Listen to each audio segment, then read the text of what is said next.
shall we start? So we have started discussing Gaussian mixture modeling.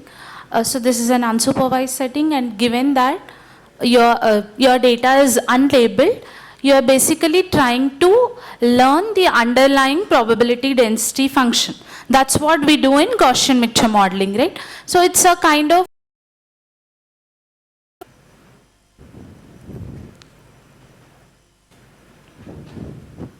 fine. So it's a kind of statistical generative modeling. Generative modeling is all about understanding the source of the data.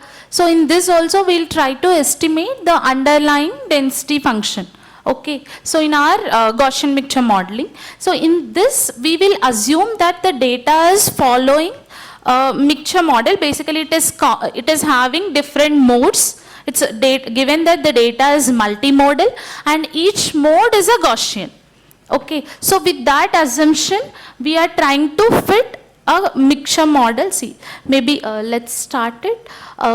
In your Gaussian mixture modeling, basically you are doing PDF estimation, and this assume that this is the data set given to you, and the data, and you are assuming that your data is having k, capital number of modes. Okay, so it is having like different.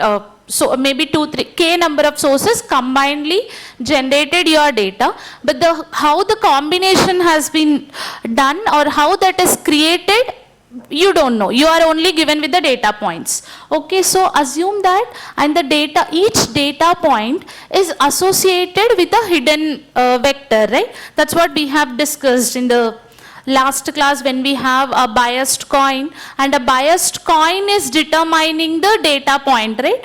Whether it is sampled from source 1, source 2 or source 3 and 4, right? So assuming that there is a hidden experiment or hidden variable controlling your data creation, and that you are denoting with your Z.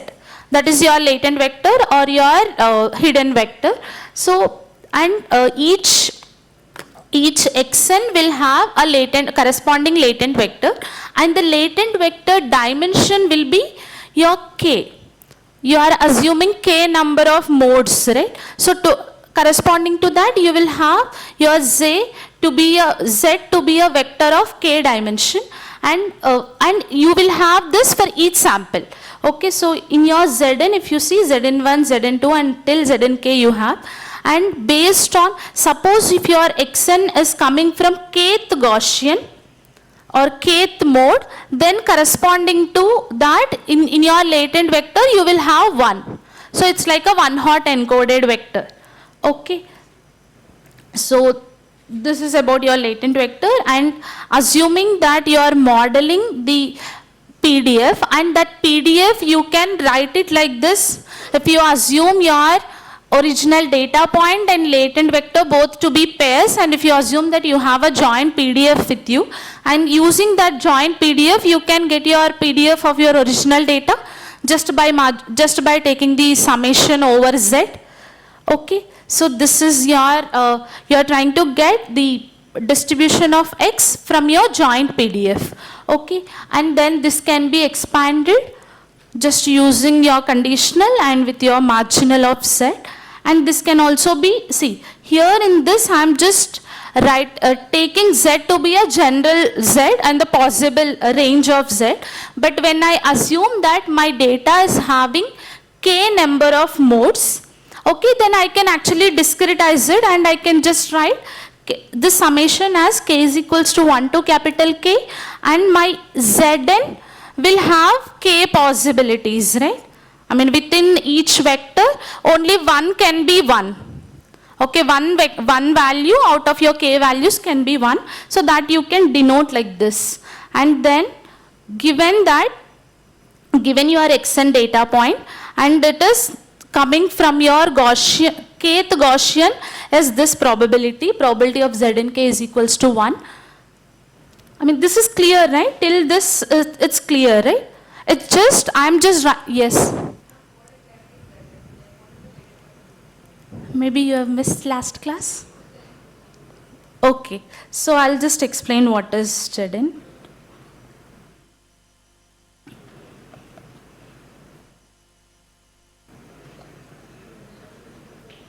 just very quickly I'll just explain.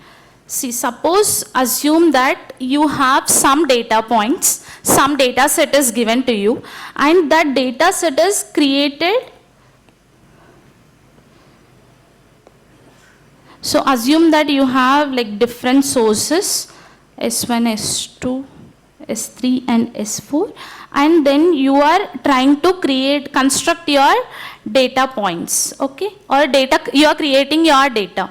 So when you are creating your data, while sampling, like while actually trying to create one point in your data set, you are actually using a biased coin, and based on that biased coin you are deciding the source of that particular data point. Okay, so assuming that you have biased coin and you are tossing that coin twice, and then you will have these many possibilities, right? These many possibilities are there. Okay, when you are doing.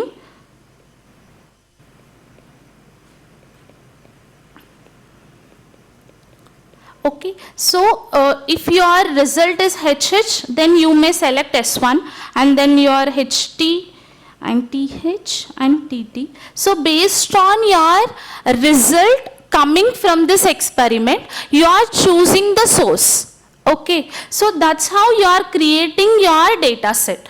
Now you can actually say that your data set is having data points coming from all of these sources. It's a kind of mixture of all of the data points coming from 4 different sources, and a particular experiment. This experiment is controlling the proportion, right?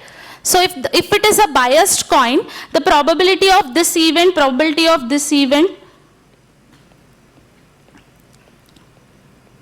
all are not equal in case of biased coin.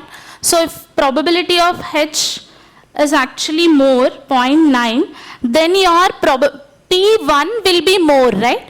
It means that in your combined data set or the data set that you have created, S1 is contributing more than your S4, right? If this is the situation, then it means that you are actually having multiple sources contributing to your data, and the contribution of this multiple sources is decided by this experiment, the coin experiment. But when you are actually given with this data set X, you don't know that this particular experiment has been done and people have created the data set using this method. You don't know, right? So that's why you are calling this as your hidden variable controlling your data set. Okay, so suppose if you see each xn from your X is having a particular Zn, right? That Zn is what? In this case, what is the Zn dimension? In this case, what will be the dimension of Zn? 4, right? You will have k is equals to 4, and if this xn is coming from your S1, then it will be 1 0 0, and then if this xn is coming from your second source, then it will be okay. So I mean, that's all. If you have your data set and if there is a hidden experiment controlling that data set creation, and you are denoting that hidden experiment with a variable, okay, so that is your Z. And Z is not known to you, and it is just, we are assuming that some variable control that data creation. Is this fine? Is this fine?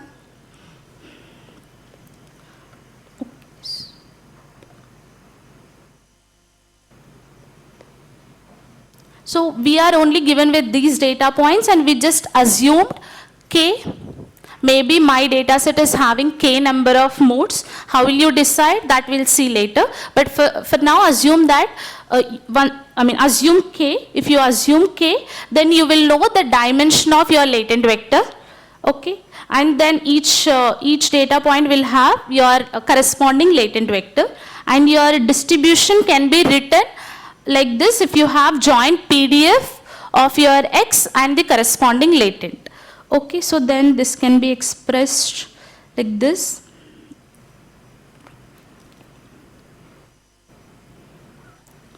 So what did we write?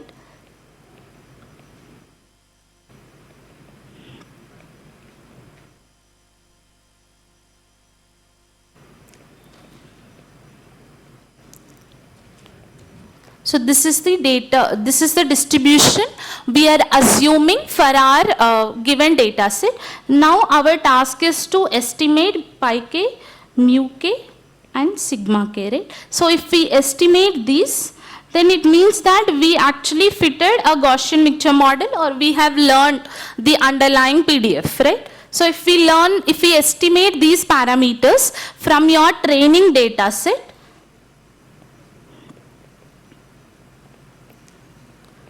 it means that you have actually learned a GMM model. Okay. This is fine. And what is pi k and what is mu k and sigma k? See, maybe when you have your data distribution, something like this, if this is your training data points distribution, then in your base classification, you just went and fitted a simple Gaussian, right?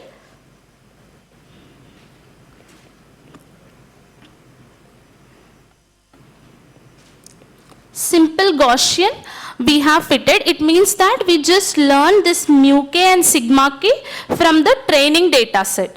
But now we are assuming that our data is multimodal. Okay, meaning like you have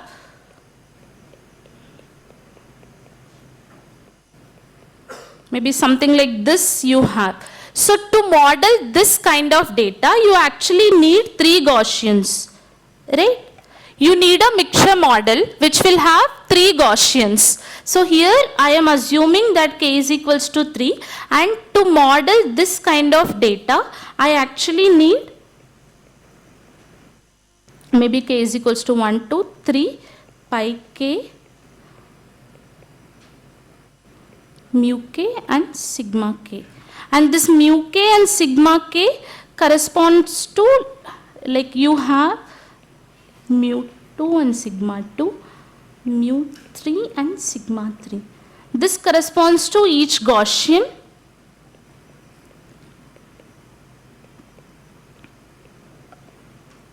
And you have one more thing extra, that is your pi 1, pi 2 and pi 3. And pi 1, pi 2 and pi 3 will tell you what is the proportion of each Gaussian. Basically, if you just see this particular distribution, which Gaussian is dominating? I mean, if you observe the entire training data set, one Gaussian is contributing more than the other 2 Gaussians, right? Yes or no? Right? So most of your data points are coming from middle Gaussian, and very few are coming from this Gaussian, and very few maybe somewhat lesser than your first Gaussian. So in this particular data set, your Gaussian 1 is contributing more than your Gaussian 2 and Gaussian 3, right? So your pi 1, pi 2, pi 3 will actually decide that. Okay. So in your mixture model, if you just take,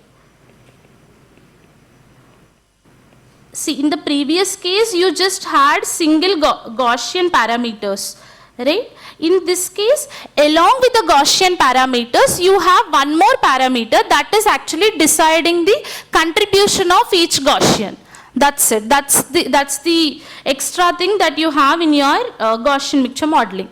Okay. So now you need to estimate pi k, mu k and sigma k from your training points. That's it. Okay. So that's your learning problem.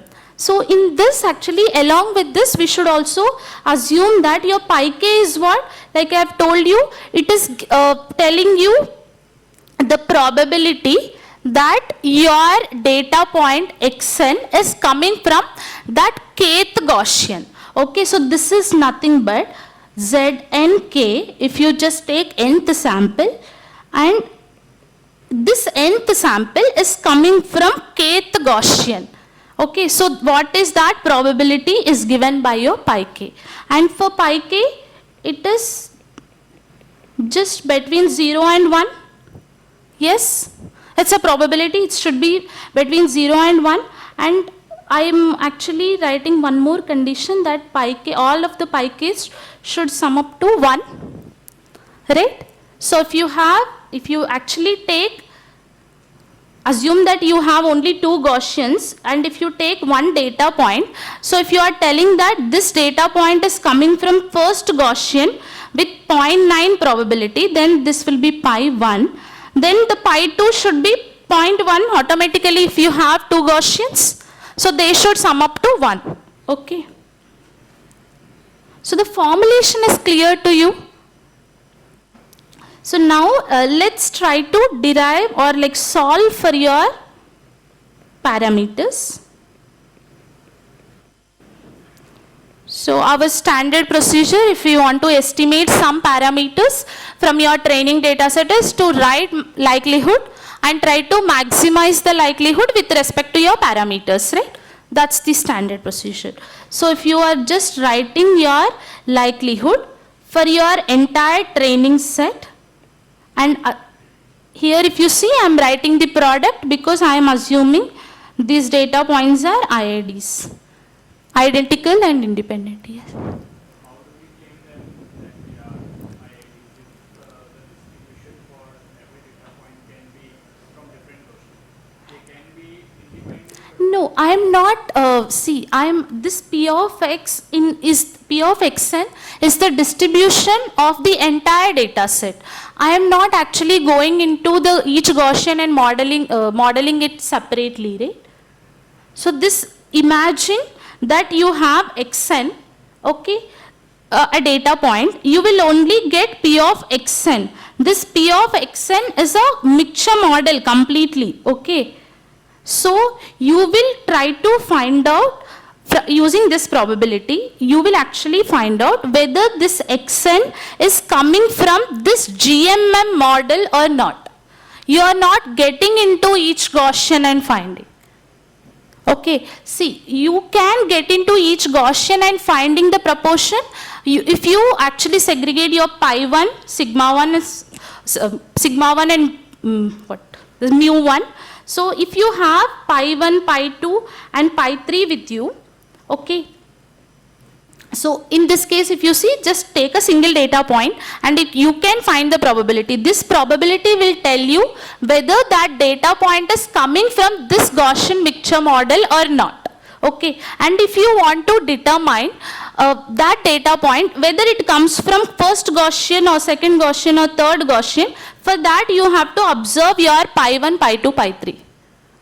Is this fine? Now is it clear? Why am I assuming IID?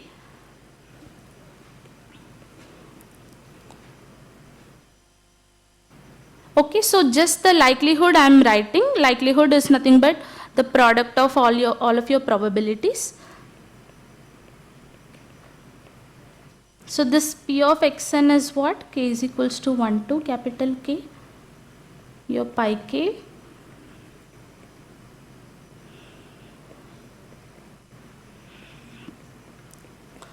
Okay.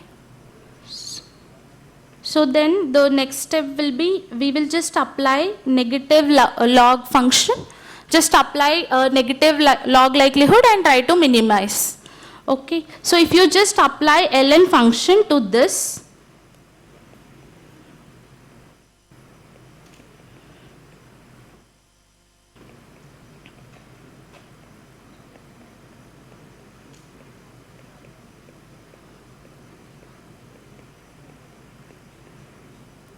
yeah, can you expand and tell me what happens? My product I can remove and I can just write it as summation, right? And I can take my ln inside. Ln of AB is equals to ln of A plus B, A plus ln of B. So then this becomes ln of summation K is equals to 1 to K.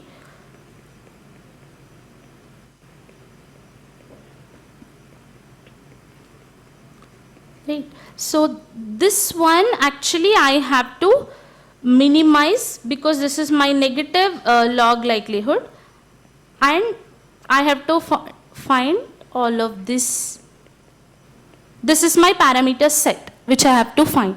So now if you observe, this is actually a complex equation because this has summation inside ln. So trying to find closed form expression or closed form solution for this equation, actually it becomes difficult. So what we will do, we will just go for an iterative method instead of depending on a closed form solution. Okay, so the closed form like we will not actually we don't derive closed form expression, we will go for an iterative method. See, in traditionally, like if you go back to our linear regression or linear classification, whenever I said iterative method, the simple methodology is to use gradient descent or gradient ascent based on the maximization or minimization problem, right? But in this, we will not directly use your gradient descent or anything. We will use an algorithm called expectation maximization.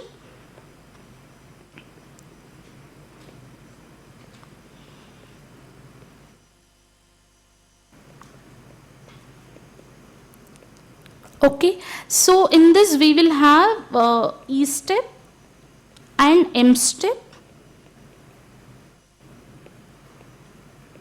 and your task is, first you need to assume your K, given your data points, assume a particular K. Okay, how to assume your K? A very basic step is to visualize your data. You can visualize your data, right? Up to 3-dimensional, 2-dimensional, 1-dimensional, you can visualize. And for higher dimensions, there are tools to visualize. Visualization is one way to decide your K. Or else you can go for your K-means clustering and decide your K. Okay, so first assume your K, and the second step is you have to initialize your parameters.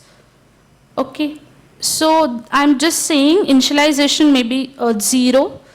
Okay, you have to initialize all of your parameters. Okay, and again, how to initialize? You can initialize randomly, the random initialization, or else you can do K-means clustering first.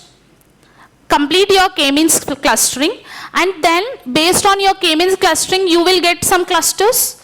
Okay, and you can get the centroid as the mean. You can get your mean, variance, and your pi also from your K-means. Okay, so initialization,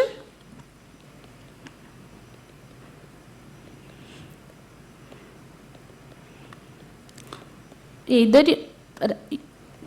just use random initialization or run your K-means clustering algorithm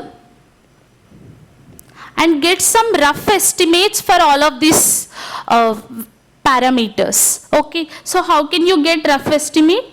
This pi k is nothing but nk by n. Okay, how many number of samples are coming from kth cluster by total number of samples. This will give you some probability, like a rough probability estimate for each cluster. Yes or no? This will give you a rough estimate, rough probability estimate, and the centroids will give you the mu's. And then sigma k also, based on the clusters, you can estimate variance or covariance. Okay, so this is only for the initialization part. Okay, then once you initialize, the third step will be E step. Okay. So I'll tell you what happens in E step. In E step, we will try to find out the posterior probabilities for each cluster. Okay, so these are also called responsibility terms. So this responsibility term is defined like this. Okay, given a particular data point xn, what is the probability that your kth Gaussian is contributing to my xn? So what is the probability that this particular data point xn is coming from kth Gaussian? See, this probability is what? This is the probability again that the particular xn data point is coming from kth Gaussian. This is our pi k, right? But here it is posterior. It means that observing the sample, you observe, given that sample, then what is the probability? Okay, so then this becomes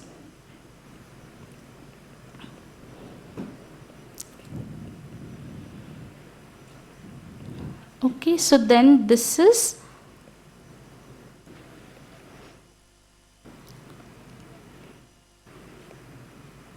So this,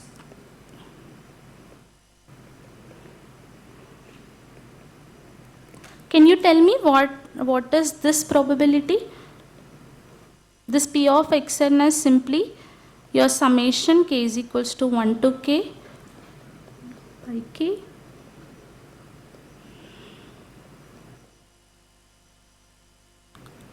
Okay. So then P, what is this? It's simply Gaussian of xn. Can I write like this? Can I write like this? It's simply your Gaussian with xn and given your mu k and sigma k, right? So this is called your responsibility term. Okay, so like you initialized your parameters, and the third step will be to run your E step. E step, if you see, E step is nothing but computing your responsibility terms.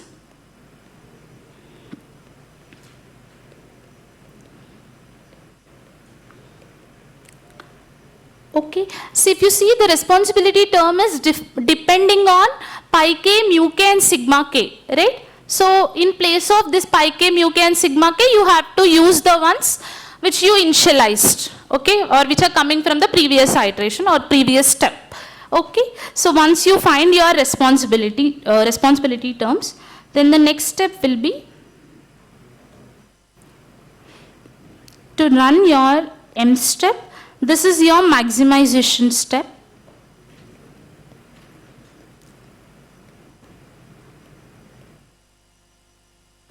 So in this, using your responsibility terms that you have actually found in the previous step, we will try to derive these. See, what did I tell you? I told you that solving this and getting the closed form expression is hard, right? Directly if you try to solve this, it's hard. But then while solving this, we will actually make use of responsibility terms coming from your E step, and that simplifies your mu k computation. Okay? So shall we try this? L is what? This is minus summation n is equals to 1 to k ln of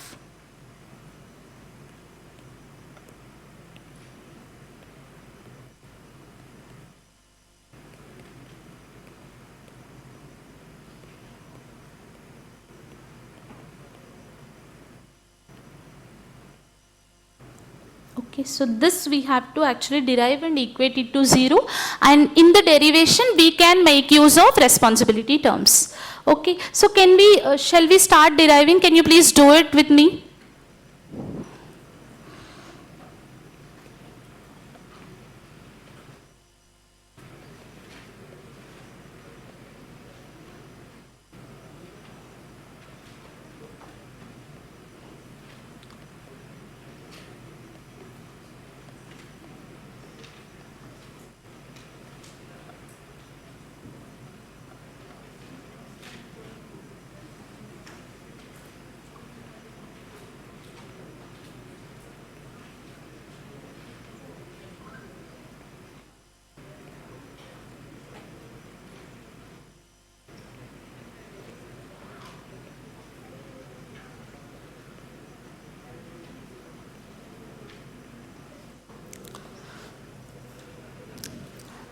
Is this fine? I'm just applying my derivative to ln function. Okay, please do it with me so that it will be easy for you also to follow. It's a first practice, no, for the exam.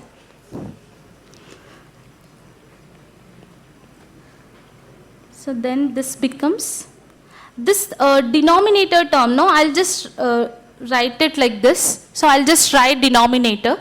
So this denominator is anyway the same denominator of your responsibility term. If you see, this is the denominator of your responsibility term.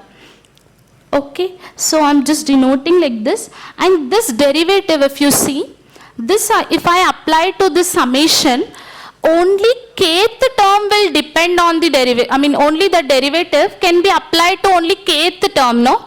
All of the other terms, it will be, the derivative will be 0. So then I can just write it like this.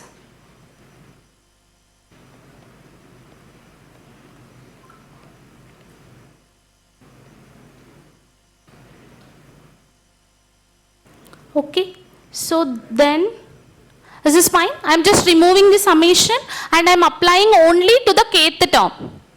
Okay, so from here to here, I'm just removing the summation and applying only to the kth term because all of the terms are independent of mu k. Okay, so then this becomes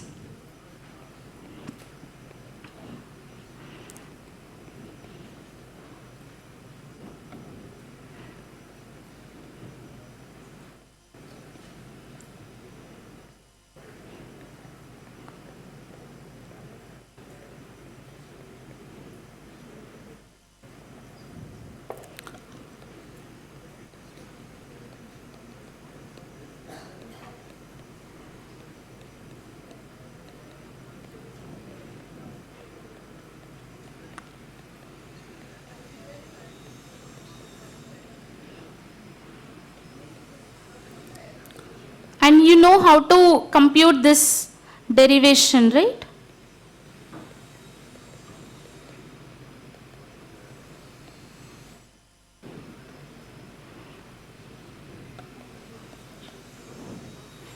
All of you know the first derivation, right? Can you do that quickly and tell me?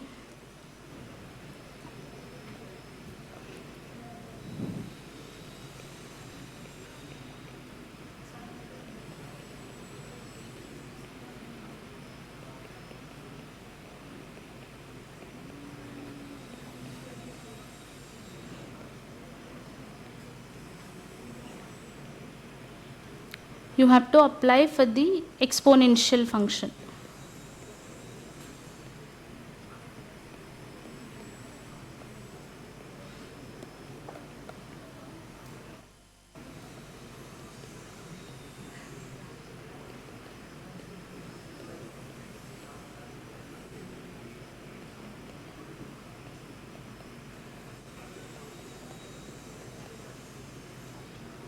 Can you tell me the derivative for the exponential function?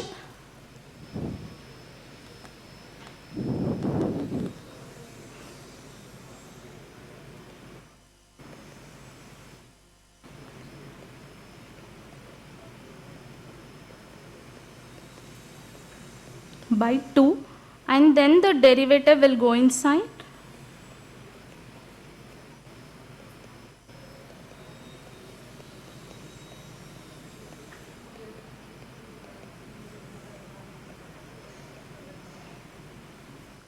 Okay, you just have to use the formula that you have in your table.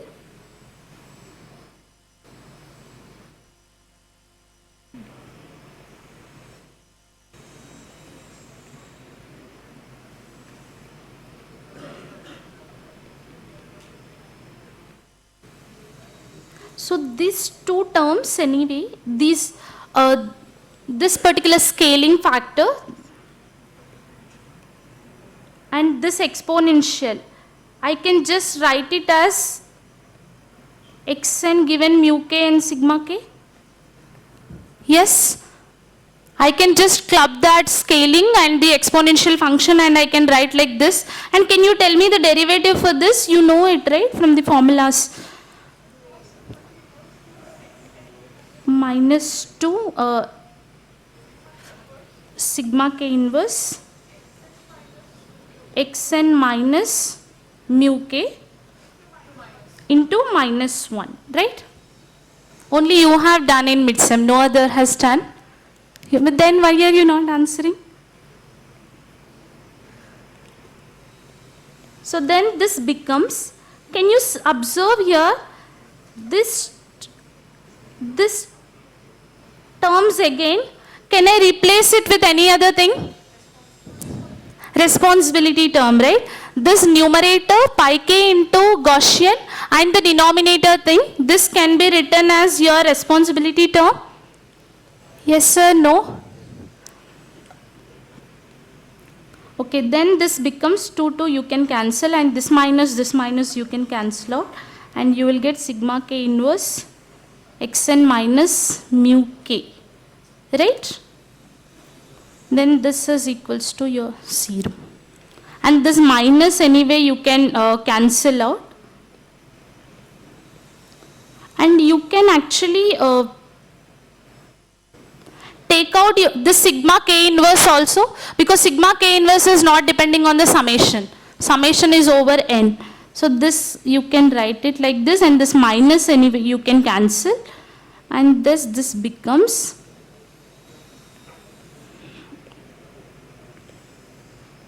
okay. So the sigma k inverse you can cancel out, right?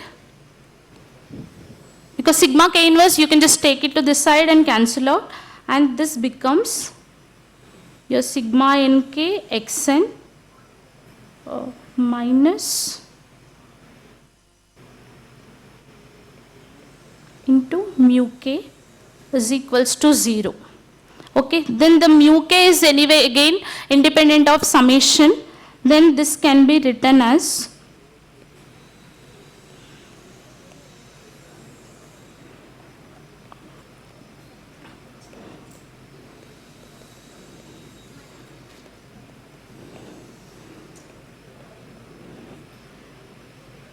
mu k is equals to summation of n is equals to 1 to n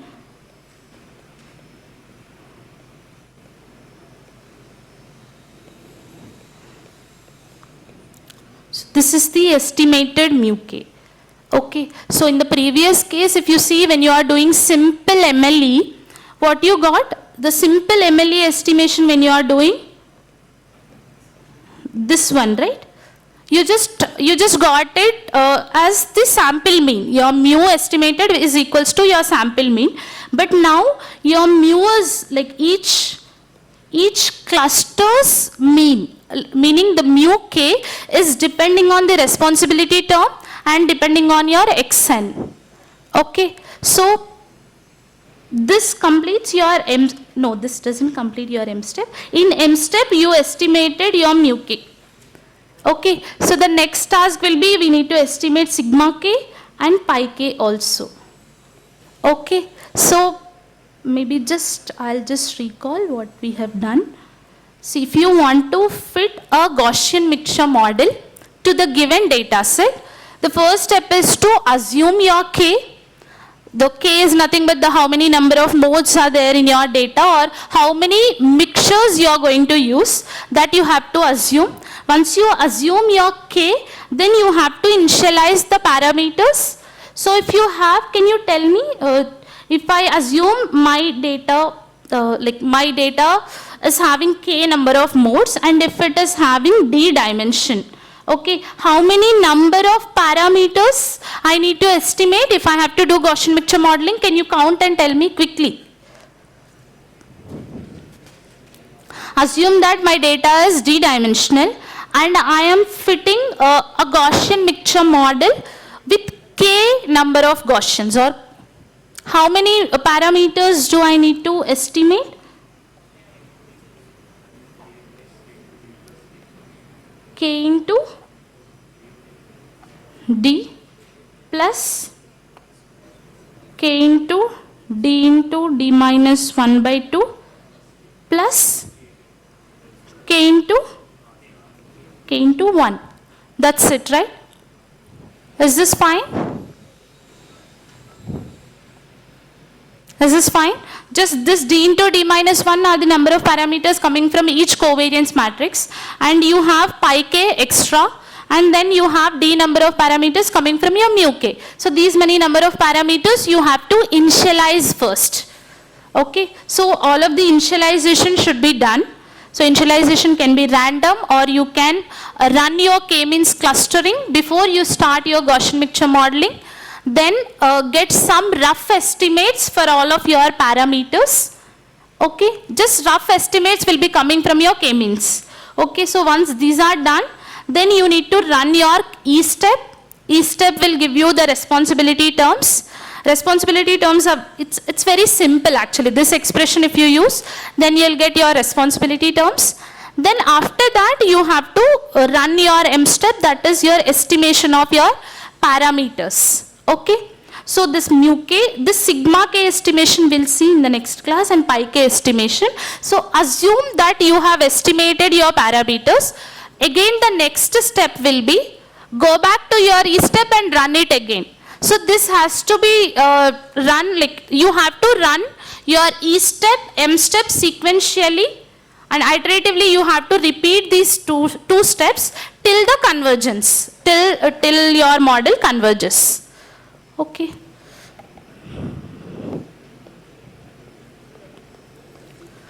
Fine. Okay. So your assignment 2 is up already. So you have to work on that. This Gaussian mixture modeling is included in your assignment 2. Okay.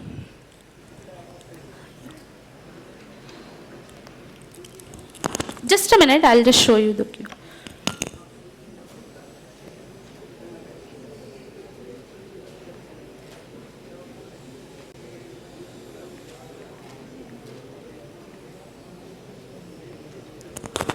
So just a small suggestion, in case in future if you want to get into some research roles, math will be very important. So try to understand this clearly and do your assignments by your own. Okay, if you have any doubts you can ask, but don't neglect. Okay, that's it.